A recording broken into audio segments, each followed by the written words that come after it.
যেই ব্যক্তি রাতের বেলা এই দোয়াটি 3 বার পরে ঘুমিয়ে যাবে, আল্লাহর নবী বিশ্বনবী সাল্লাল্লাহু আলাইহি ওয়াসাল্লাম বলেন, সকাল বেলা যখন আল্লাহ তাআলার বান্দা ফজরের নামাজের মাঝে যখন উঠবে, আল্লাহ নবী বলেন রাতের বেলা এশারের নামাজ পড়ার পরে, খাবার খাওয়ার পরে আল্লাহর বান্দা যদি এই দোয়াটা 3 বার পড়তে পারে, তাহলে আল্লাহ পাক রব্বুল আলামিন সকাল বেলা ঘুম থেকে ওঠার আগে আগে আমার আল্লাহ তাকে নিষ্পাপ মাসুম বাচ্চার মতো আমার আল্লাহ পবিত্র বানায়া দেই।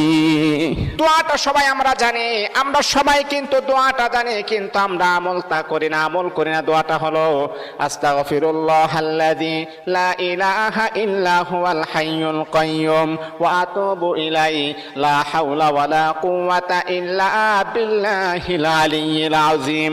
3 বার যদি আপনি পড়তে পারি, ইনশাআল্লাহ আল্লাহ পাক রব্বুল আলামিন আমার আপনার জীবনের সমস্ত গুনাহগুলোকে আমার আল্লাহ ক্ষমা করে দিবেন।